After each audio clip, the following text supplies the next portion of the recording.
Hi, this is Chris from Conti Music, and for those of you that don't know me, this channel is all about post-traumatic stress disorder, PTSD, and things that you can do to help make yourself feel better.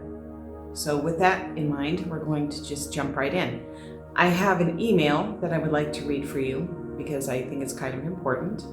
So here we go. I always thought that I had to talk about it. I always heard that I can't keep it all to myself and that it would eat me up. Whenever I talked about it, I felt better and worse. Better because in my mind it was supposed to help, but worse because I was literally dwelling in my past and encouraged to dig deeper. I tried to do everything I could to become normal, whatever that meant. And the more I tried, the more difficult it was playing out for me. Of course, back then, I did not know any better.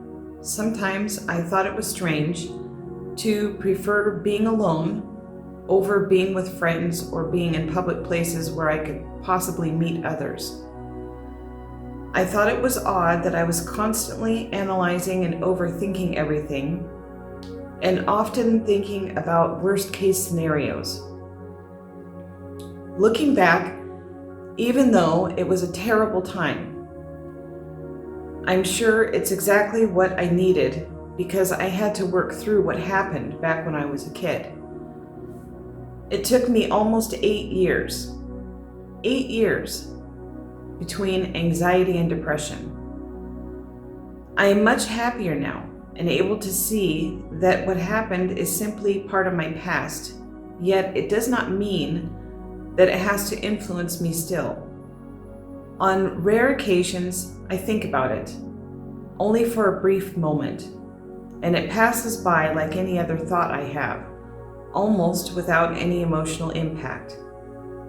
I still prefer being alone or with my family.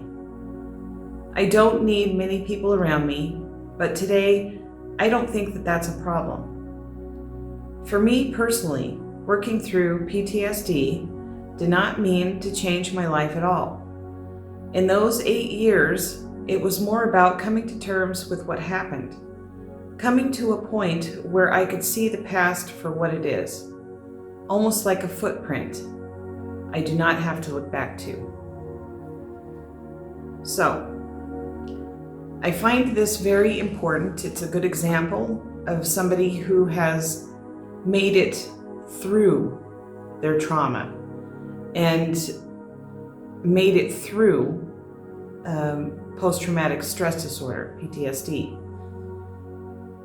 And I know that there are many, many ways to accomplish this. Maybe you need to go to therapy. Maybe you need to do EMDR therapy. Maybe you need to take medications. Maybe you don't. Maybe you need to go outside and take a walk. I say, whatever you do, you listen to yourself and do what makes you feel better. There is no one way to work through trauma. There is no one medication that's right for everybody. So the trick, like I said, is to find that one thing at the beginning that helps you. But no matter what you try, I mean, you could try 100 things. That's fine too. As long as you realize that you should notice, is this helping? Is this new thing helping? If it's not helping and it's causing you issues, stress, anxiety, whatever it is you're going through, make sure that you self-check. Does it help me?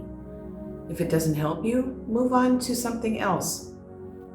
We receive many messages, and I'm going to do a video just on this particular topic that I would like to touch on right now. So, from all these messages, it's clear that if somebody's having flashbacks, if somebody is having panic attacks, if somebody is just extremely anxious, that there is something that they're trying to fight against, push away, keep from happening. That by fighting against it, pushing it away, keeping it from happening, is making things worse because you're not facing the fear. So, in an effort to go through and work through, perhaps you would think about allowing whatever it is that's happening with you to actually happen. And thinking about beforehand, is this an actual danger that I'm in right now? If it's an actual danger that you're in right now, then whatever is going on is a warning signal to get you away from what it is you're doing. If you're not in an actual danger situation, then your body is trying to tell you, perhaps this is time that you look at all of this in an objective manner. But again, like I said, this is an actual video that I'm going to do on just this particular subject. So, lightly touching on it, go through it if you can. And maybe it doesn't work the first time, maybe it doesn't work the second time, maybe it doesn't work the third time, but by then I think that you should realize that you're still here. So, that was my video on PTSD, post-traumatic stress disorder, and should I talk about it? There is no clear-cut way that works for everyone on getting through trauma and working through post-traumatic stress disorder. Everybody responds to different therapies differently. So I encourage you to leave me some comments, your thoughts down below, and please subscribe so that you will get updates when we have new videos.